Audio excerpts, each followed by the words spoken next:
When the stakes are high and truth is perilous, only a few dare to pursue it. From dark streets to hushed courtrooms, and from locked offices to crime-ridden alleys, the quest for justice runs deep. Old-time radio heroes wear many hats. As private detectives, police officers, legal experts, they are tireless advocates for truth and justice and driven by a single goal, uncovering what others fear to find, where every question counts and every answer comes at a cost. So sit back and enjoy this rare gem from the golden age of radio.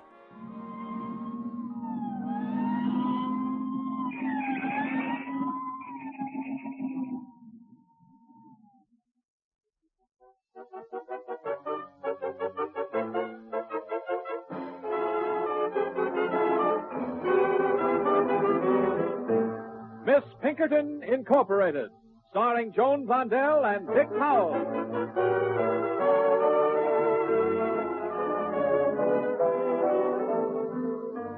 We present the first in a new series of half-hour comedy detective dramas, complete in each episode, yet featuring the same principal characters in situations of adventure, thrills, and romance.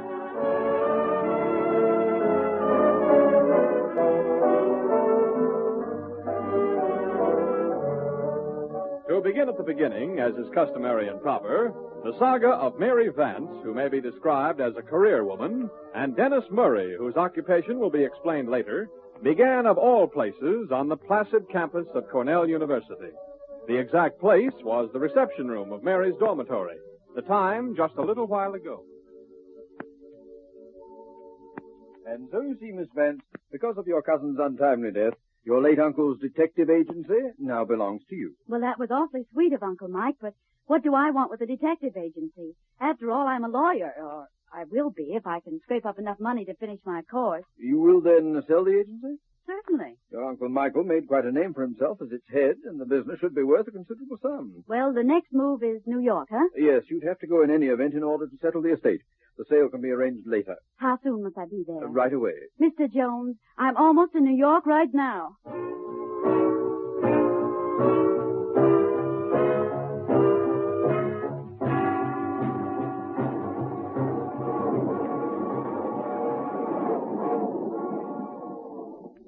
I beg your pardon. Is the seat taken? I don't see anyone in it. May I sit down? As long as you paid your fare, I don't see why not. You don't mind if I sit on your books and magazines? Oh, I'm sorry. I forgot. There you are. Thank you. Oh, I see you're reading the case of the missing thumb. Like it? Why, did you write it? Oh, no. Just read it myself a few weeks ago. How nice. Well, it's not a bad mystery, but it falls off toward the end, don't you think? I don't know. I haven't gotten that far. Want to know who done it? No, I don't want to know who done it. I just want to read my newspaper in peace. Do you mind? Oh, no. How's Superman doing today? Here. See for yourself. Thanks. You're welcome. Oh, that's Superman. What a president he'd make. Oh, my. These streamlined trains are certainly quiet, aren't they, huh? I said these new trains are not at all noisy, are they? No, and I wish I could say the same for you.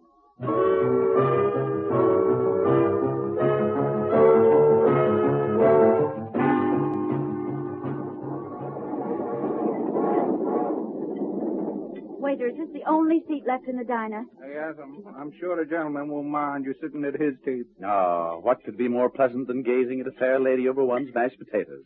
Of course I don't mind. Thank you. You're very welcome. Have a menu? Thanks again. May I suggest the macaroni au gratin? It'll take the wrinkles out of your tummy and put them under your chin. Waiter, I'll dine when the car is less crowded. But, ma'am... Besides, I'm allergic to drafts, and there's certainly a big one blowing through the car right now.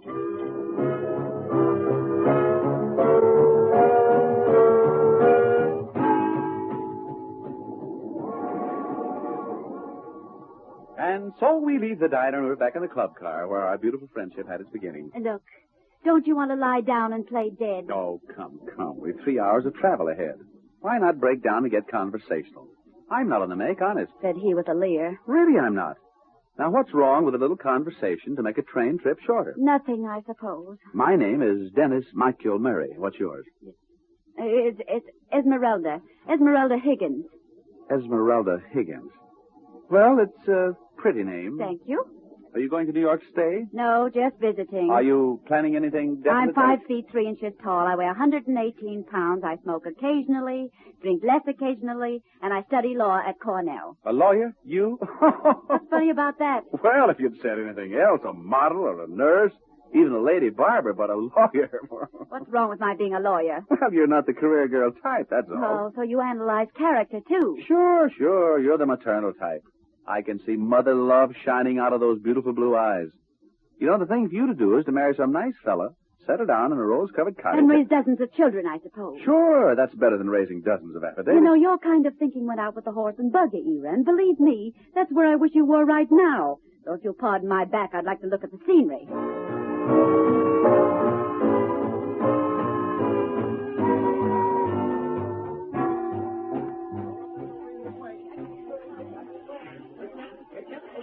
Well, Miss Higgins, we've come to the end of our journey.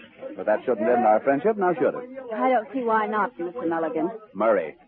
Oh, no kidding, Esmeralda. Let's be friends. I'm taking a cab. Can I drop you somewhere? No, thank you. Well, maybe I can drop your baggage off where you're going to stay. How's that? You'd do that for me, really? Well, that's awfully sweet of you. I'd be glad to. Just tell me where to go. I would, but I don't use profanity. Goodbye, Mr. Mulligan. Dear Mom, it's been a bad day.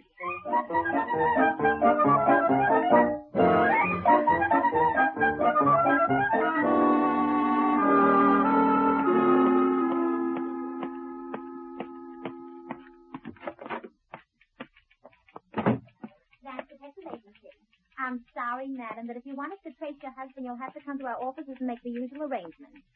I know, madam, but yeah, until 5 o'clock. Yes, Vance Detective Agency. I'll see if he's in. Pardon me, but I'm here to see Mr. Parker.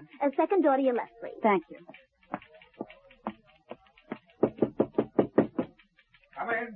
Now, please don't worry, Mr. Bentley. Our service has always been satisfactory, hasn't it?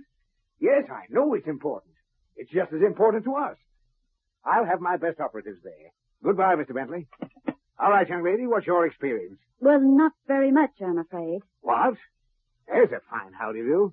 Well, I'm sorry, Miss... Vance. I'm Mary sorry. Vance. I'm sorry, Miss Vance, but I'm afraid you won't... Mary Vance? Not Mary Vance? Positively. Well, how do you do? I'm Parker, the agency manager. I hope you'll forgive me. Of course. I gather you were expecting someone. I was. We're a little short-handed right now. The agency has more business than it can handle. Well, this is good news. Ordinarily, it would be. You've heard of the Bentley Emerald. Even in Ithaca. Well, old P.J. Bentley is giving it to his son's bride-to-be as a wedding gift. She's Gloria Van Dusen. Oh, sure, the well-known glamour girl. Exactly. The reception's tonight after the wedding, and the emerald will be on display along with the other gifts. We've been commissioned to see that nothing happens to it. Sounds like quite a feather in our cap. It is. His is the biggest account we have. Of course, the police will have their people, too. But old P.J. Bentley is eccentric enough to have no confidence in the police and rich enough to get away with it. And that's why we're in a jam. A jam? I'm afraid I don't understand. We're in a jam because I haven't a single operative available. At least not for that kind of an assignment. I need a clever woman. I've even had to try the employment agencies. Matter of fact, that's where I thought you were from. Oh, I see. Well, our attorney tells me you're going to sell the agency. Yes, I am, Mr. Parker. Good. Mr. Parker, you say you're stuck for a woman operative for the Bentley affair tonight? Oh, yes. And it's very important? You shouldn't pass up this job? That's right, but And you need a fairly intelligent young woman who looks well in evening clothes, who can pass for a member of the smart set, who can be trusted to keep her eye on the emerald. Is that correct? You sound as if you were applying for the job. I am. You're what? Applying for the job. Do I get it? Oh, please, Miss Vance, you're joking. I'm not joking. After all, I own this agency. I must have its welfare at heart. But you don't know anything about this kind of work. But this is a crisis, and I think I can help. You're not a detective. Oh, I know that, but I've studied quite a bit of criminal law, and I think I'll do just as well as somebody you'd get from an employment agency if you got someone. Now, Miss Vance, I must insist Now, just that a minute, Mr. Parker. I own this agency, and I'm in a better position to insist than you are, and that's just what I'm doing. Okay, Miss Vance, you're the boss. You'll need a license, and I'll assign one of our men to stand by and keep an eye on you while you're keeping an eye on the emerald tonight. He's not the type for this kind of a job, but he'll have to do it. We'll manage. I hope so. Yes, sir? Send in Big O'Doherty.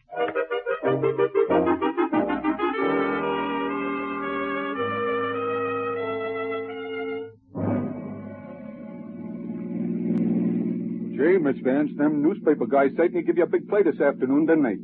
When you got your license, I mean. Yes, Bingo. I never saw so much gallantry in one place before. Murder. They sure went to town. Too bad all that ballyhoo's going to be wasted. Yes. Look, Miss Vance, are you really going to sell the agency? Why don't you run it? Now, do I look like a gumshoe? No, Bingo. I'm studying to be a lawyer. The agency wouldn't be any good to me, and I wouldn't be any good for it. After all, it's no business for a woman. Yeah, I guess you got the right idea. I know I have. Only, gee, it's kind of shame. Your Uncle Mike run the joint for 25 years, and the name of Vance in the detective business has been like a institution. In other words... I know, Bingo, but that's the way things work out sometimes. Yeah. Ain't life sordid, Miss Vance?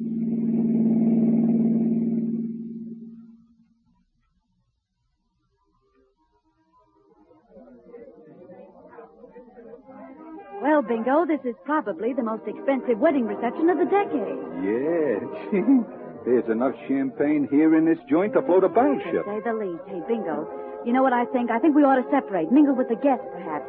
We don't want to look too obvious. Oh, now, wait a minute, Miss Vance. You ain't going to leave me alone with all these stuffed shirts, are you? Don't forget you're doing a pretty good job of stuffing your own shirt. Yeah, and this starch collar is killing me. Hey, suppose you wait here and keep an eye on the bride's presents while I sort of drift around and mingle with the upper crust. Okay, Miss Vance. Oh, say, look at Murray of the Headquarters Society detail in the soup and fish.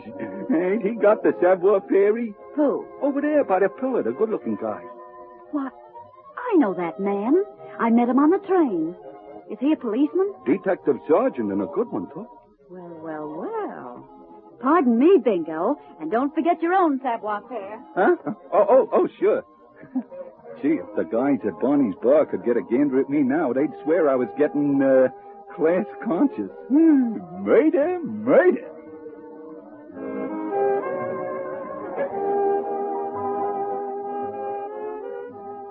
May I have this dance, Miss Higgins? I'd be delighted.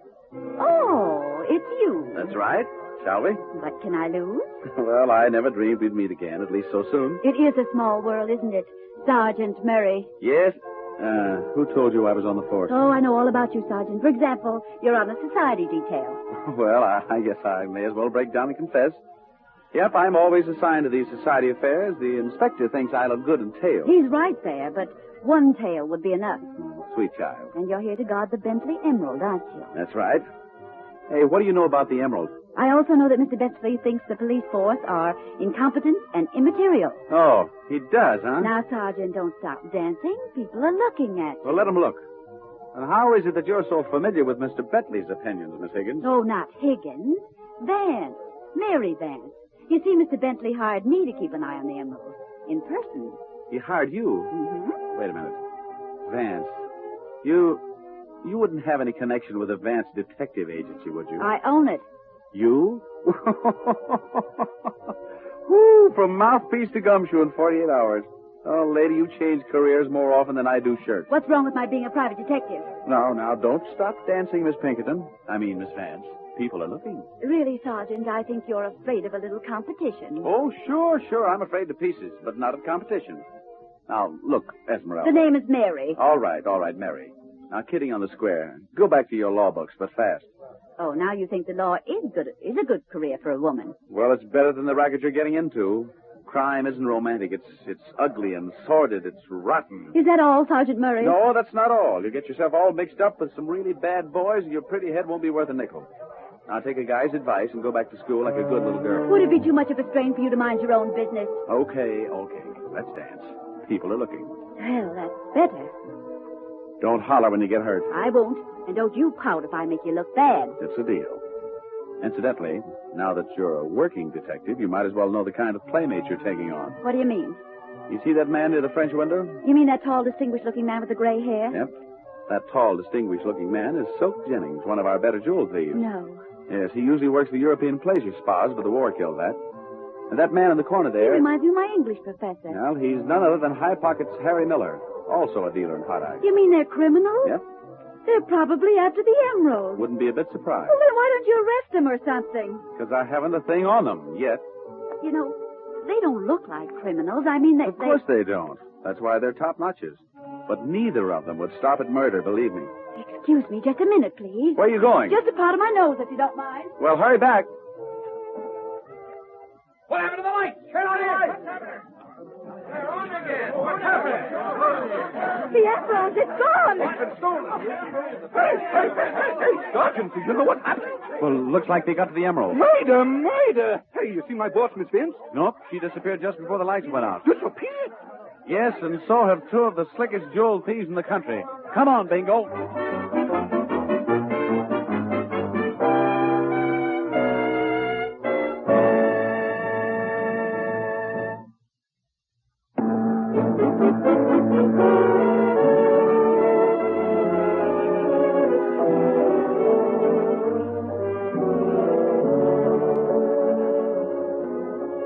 Only a minute has passed since the theft of the famous Bentley emerald, and the vast ballroom is the scene of excitement and confusion. No one, however, knows of the disappearance of Mary Vance and the two uninvited but nonetheless to be reckoned with gentlemen from the underworld. That is, no one but Detective Sergeant Dennis Murray and the redoubtable Bingo Dorrit. Well, Bingo, did you talk to the gateman? Yeah, I conversed with him. Did he see anything? Plenty. 2 cars pulling out of the driveway and going like bats out of... Hades. Oh, that crazy girl. She's chasing two of the most dangerous jewel thieves in the country. But that ain't it, Sarge. What ain't it? Well, what you said. She ain't chasing them. They're chasing her. Are you kidding? Well, the gate man says the first car what pulled out had a dame at the wheel, and the car that was following her had 2 guys in it. But that can't be unless what, Sarge? Bingo, you don't think Mary would swipe that piece of green glass, do you? Hey, if I thought you meant that, I'd load a boom on you. Okay, let's go. Where? Well, after that nitwit boss of yours. Get my car, Bingo.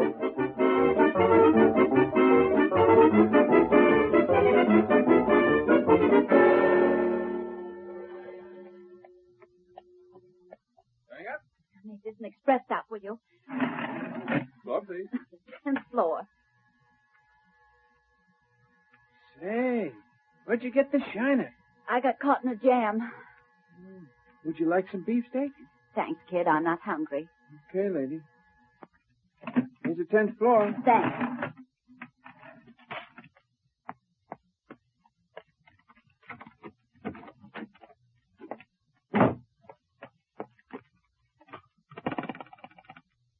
Clerk, this is Miss Vance in 1005. I'm not home to anyone, understand? Anyone at all.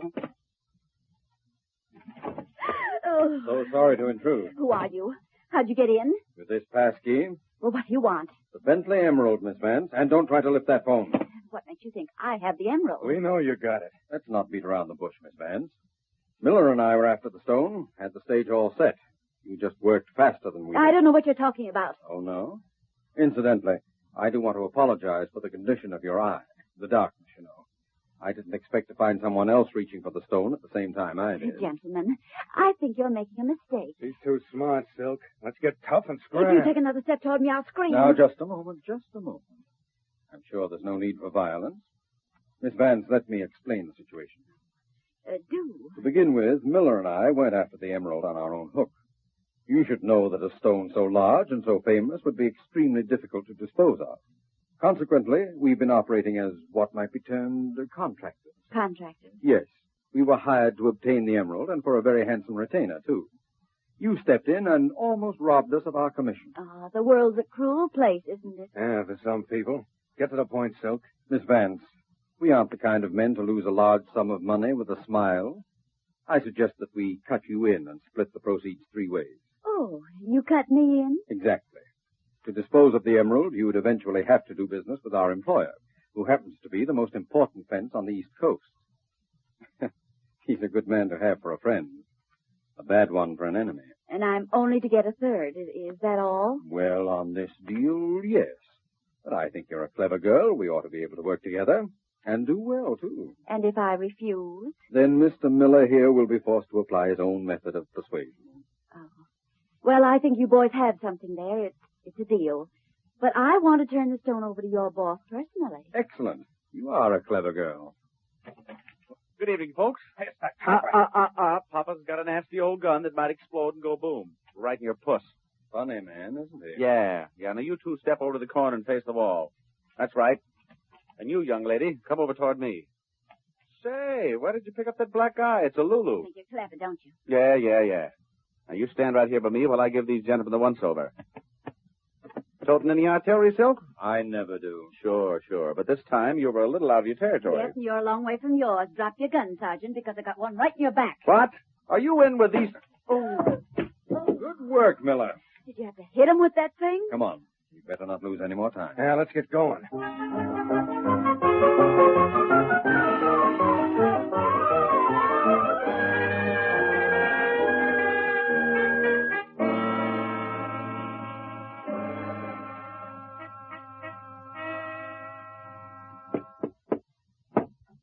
Who is it? Benny. Just a moment. Gentlemen, come in. Thanks, Mr. Latour. And who is your charming companion? We'll tell you about that in a minute. Tell me first, did you get the stone? In a roundabout way? Yes. You see, Miss Vance here beat us to the Emerald, but we were able to persuade her to join forces with us. At no additional expense to you, I might add. Excellent. Oh, she's a very clever girl, Latour. On our way here, she was also instrumental in preventing our arrest. Incredible. Meaning what, Mr. Latour? I mean that you are as clever as you are charming. Where is the emerald? Miss Vance has it. Miss Vance? Of course. There you are. I confess that I'm baffled. What do you mean, baffled? Miss Vance, why you should steal the Bentley emerald, prevent the arrest of my associates, and then so very obligingly bring the stone to me is more than I can understand. Well, I decided after talking to these gentlemen that I'd like to join forces with you. Especially since you are a detective. She's a detective. Certainly, you idiots. Don't you read the newspapers? There's her picture, the story that goes with it. She's taken over the Vance agency. Hey, what a nervy dame. Well, anyway, we've got the emerald. Yes. And we also have a live corpse on our hands.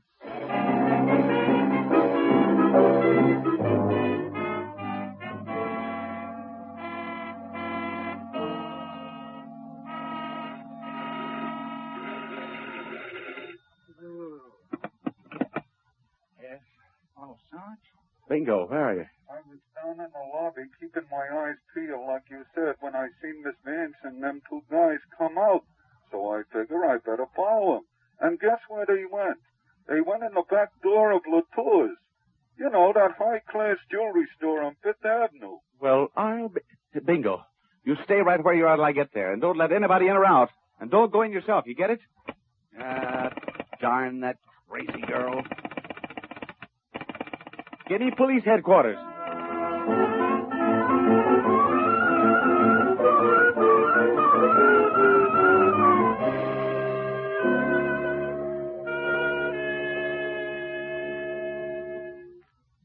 Then I take it we're all agreed? That's right, Mr. Latour. All right. We leave immediately for my cottage in Maine. It's right on the ocean, you know. By the time Miss Vance's body is washed in, she'll be unrecognizable. Now, wait a minute. You know murder's a serious business. But at this stage of the game, so is exposure. I'm sorry we have to do this. Truly, I am. Come on, let's get going. Yes, we can leave by the street door. It's late, and no one will see us. We'd better gag her anyway. Good idea. Take care of it, Miller. Right.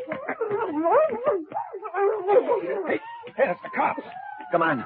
This way. Not the girl. If we're caught with her, we're dead. I know. Wait. We put her in the vault. She'll suffocate. We can dispose of her body later.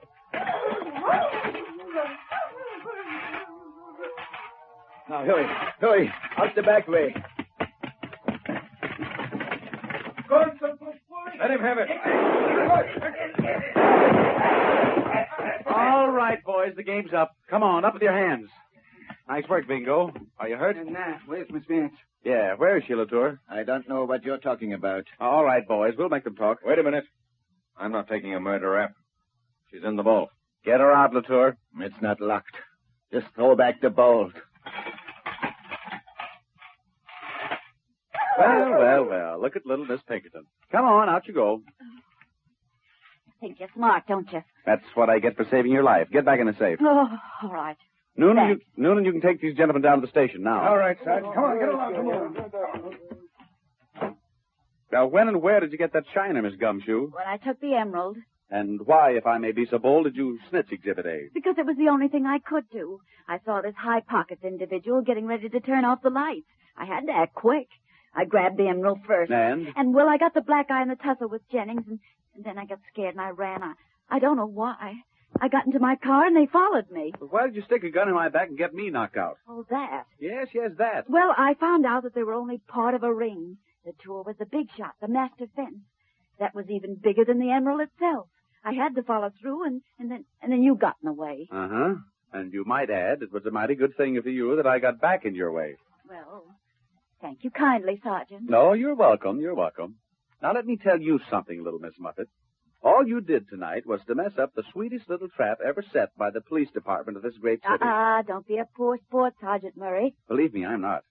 We've been trying to find the identity of the man above Jennings and Miller for a long time, so tonight we set a trap. A trap? Yes, but the wrong mouse nibbled the cheese. Why do you think I gave Jennings and Miller so much rope? It's because I wanted them to steal the emerald. You wanted them to steal the emerald? Sure, it was a fake. A fake? You mean I took a chance on my life for an imitation emerald? That's right. You don't think we'd bait a trap of the real article? We arranged the whole thing with Mr. Bentley and the insurance company. Well, of all the things. Here comes the press. Hi, boys. Hi, Sarge. Hey, isn't that Mary Vance? Hi, Mary. Greetings, gentlemen. Hey, by the looks of that shiner, Miss Vance has been a busy little girl. Come on, Mary, spill it. What happened? Now, just a minute, boys. Sabotage, will you, Sarge? Come on over here, Miss Vance, and tell us all about it. Well, how do you like that? It looks like Miss Vance is getting all the play, huh, Sarge? Yeah, so it does. Oh, that's life, Sarge. In other words, a guy named Murray is a first-class... Sarge. Temper, temper.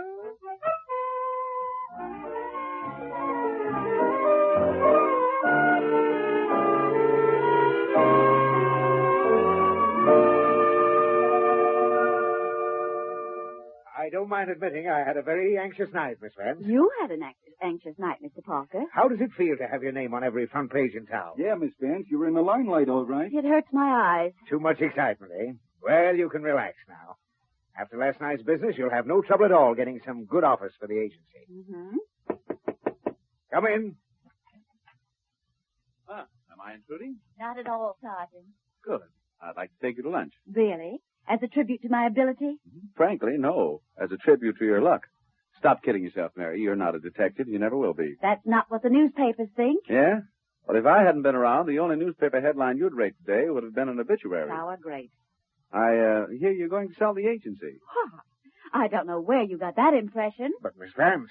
Are you kidding? I had intended to sell it, but you men who think all women are helpless nitwits give me 12 kinds of a pain. Not only am I going to keep the agency, but I'm going to show you that I can outsalute you in every direction, including spades. Goodbye, gentlemen. I'm going to lunch alone. Ain't she the spit of her Uncle Mike? Yep. So she's going to be Miss Pinkerton Incorporated, huh? Well, one of these days she's going to poke that pretty nose of hers into something and get it caught. And I won't be around to unhook it. Or, will I?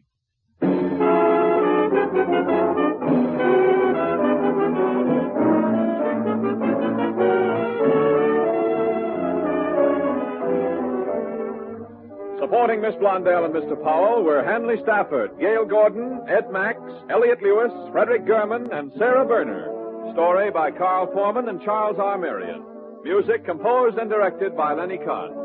Miss Pinkerton Incorporated was conceived and produced by J. Donald Wilson. This is Art Gilmore speaking. Listen in next week to Miss Pinkerton Incorporated for the story of the man who became obsessed with the urge to kill, starring Joan Blondell and Dick Powell.